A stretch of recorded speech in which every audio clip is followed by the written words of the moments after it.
Hello class, my name is David. This is my wife Mary. Hi. She's going to be my audience as well as my little test dummy while we're going over this stuff. Test Marty. So today the purpose of this speech is to give a demonstrative presentation. I'm going to be going over how to perform life-saving procedures. There's 8 steps of evaluating casualty, so they go in chronological order, so you're going to want to follow those 8 steps, how they are. Have you ever been in a situation where someone needed medical attention immediately and you had no one there to be at your side fast enough to provide that medical attention? If so, that you understand the stress that can come with that. Sometimes the first 5 to 10 minutes are the most critical minutes in life-saving procedures. You can make that difference just by following a few simple steps. This information should be relevant to everyone. You never know when or if you're going to be in a car accident or a skiing accident.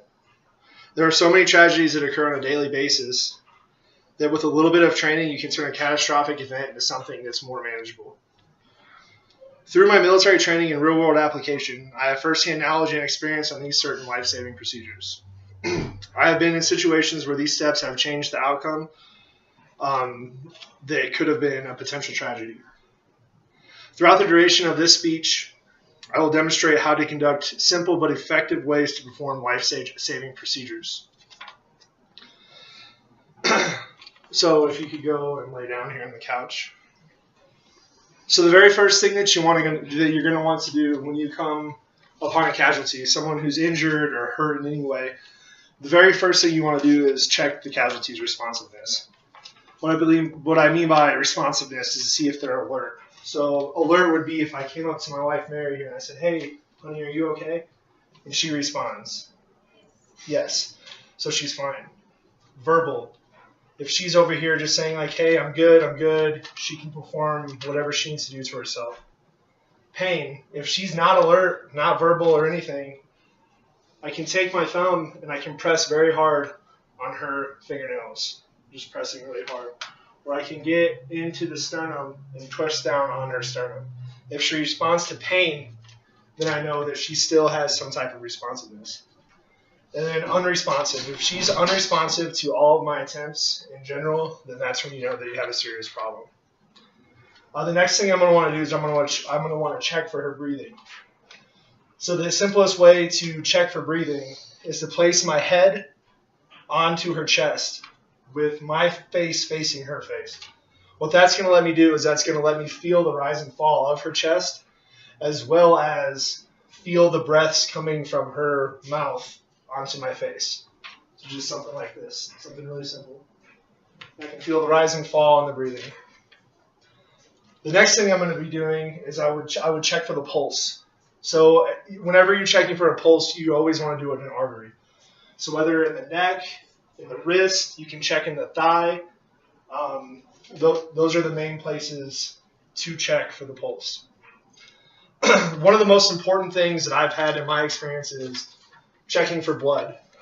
Many times they're going to have on bulky clothing. If you're skiing, you're going to have on bulky clothing, and they might not look too injured, but there could be a lot of blood underneath their ski suits or whatever they're wearing.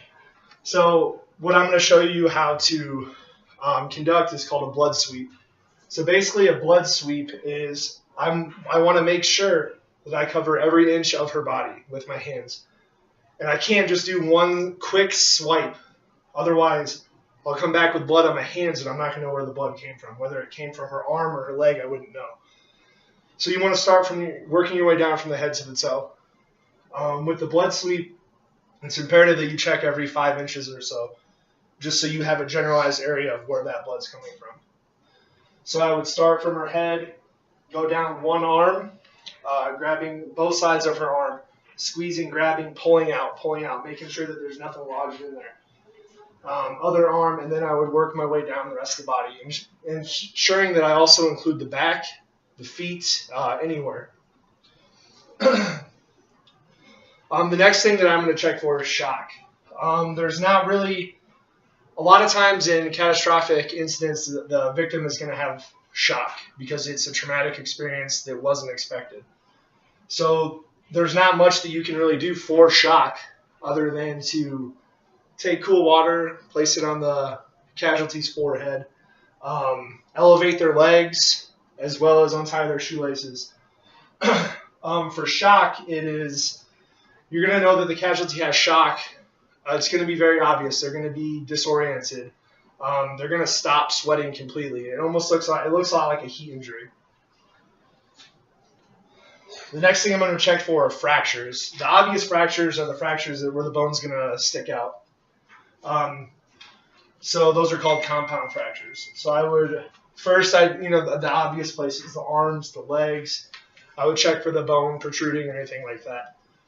If there is no protrusions, but you see that there's an obvious break within one of the bones, you're going to want to take steps to secure that leg, that arm to something.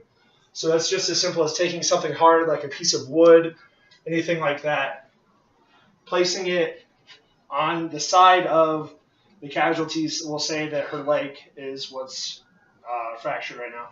You're gonna want another piece on the other side as well, and then you can use tape, you can use cord, you can use a shirt, you can use almost anything to splint that, so that leg, you're restricting the movement of that leg. The next thing we're going to check for is burns. If there's a burn, your best bet is just to leave it alone. You don't want to cover it with anything. You don't want to put on any ointments on it. You don't want to peel anything that might be sticking to the burn off. Just leave the burn alone. Maybe put shade over them so their burn's not getting affected more by the sun or anything like that. But just leave the burns alone. And the next thing we're going to check for are concussions and head injuries. Those are tricky to do. So concussions, obviously their pupils are going to be smaller. They're going to be disoriented. They might be knocked out. Also for other head injuries, if there's any kind of matter or anything coming out the ears, the nose, any kind of mucousy looking thing coming out of the head, you're also going to, obviously there's a head injury. With that stuff, you just want to take a bandage and just apply it right on top. Not too tight, just apply a bandage right on top of the wound itself. If you have a suspected head injury, you do not want to move their head around too much, as along with head injuries also come neck injuries. So you don't want to mess around with that too much. If you have severe bleeding anywhere in the arm, the leg, somewhere like that, it's called a tourniquet. So basically, a tourniquet's made to stop the bleeding on the spot. It's going to cut off the blood flow to the area where the wound is at. It's just like this. It's called a T tourniquet. It twists just like a T, and so that way you know you're good to go. So I would, if she has it below the elbow, the number one rule about a tourniquet is always to place it high and tight.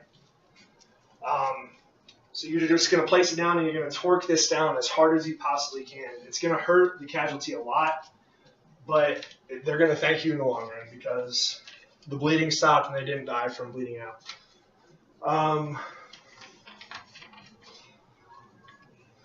So those are the 8 steps of evaluating the casualty. So throughout this demonstrative speech, I've demonstrated how to conduct simple but effective ways to evaluate and treat casualties. I have discussed and demonstrated how to evaluate a casualty and how to perform the simplest, critical life-saving procedures. Now that you know how to evaluate casualties and how to perform some basic first aid, you now possess the skills necessary to perform the simplest but very common life-saving procedures. Thank you.